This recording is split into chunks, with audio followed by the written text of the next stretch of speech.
যতদিন পাওয়া যাবে সজনে ডাঁটা ততদিন খেয়ে নিন।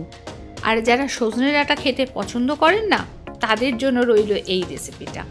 সজনে ডাঁটাকে কেটে ধুয়ে খোসা ছাড়িয়ে প্রেশার কুকারে জল দিয়ে সেদ্ধ করতে দিলাম। তার সাথে সবুজ মুগ ডাল, মিষ্টি আলু সেদ্ধ করে নিলাম। এবার এটাকে ঠান্ডা করতে দিয়েছি। এক এক করে ডাঁটাগুলো আলাদা করে নিলাম, মিষ্টি আলুর খোসাটা ছাড়িয়ে নিলাম, ডাল আর মিষ্টি আলুটাকে ম্যাশ করে দিলাম। আর ম্যাশ করে দিয়ে তারপরে আবার ডাঁটাটাকেও এইভাবে ম্যাশ করে দেব। এবার ডাঁটাটাকে যখন এইভাবে একটুখানি চাপ দেব, তাহলে কিন্তু ডাঁটার ভেতরের যে শাঁসটা সেটা কিন্তু বেরিয়ে আসবে। অনেকেই কিন্তু ডাঁটা খেতে পছন্দ করেন না, তারা এইভাবে খান।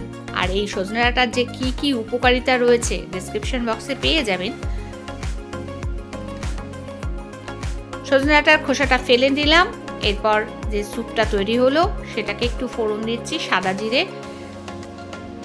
ঘি কিংবা সাদা তেল, বাটার যেটা খুশি দিতে পারেন। একটু কর্ন আর একটুখানি কড়াইশুঁটি দিয়ে ভালো করে ফুটিয়ে নেব, নাড়াচাড়া করব। পরিবেশনের আগে সামান্য পরিমাণে নুন আর টেস্ট অনুযায়ী নুন দেব, তার সাথে দেব গোলমরিচের গুঁড়ো।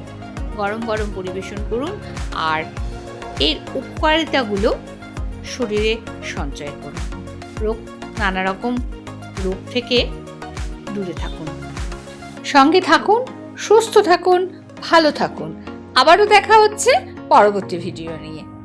ধন্যবাদ।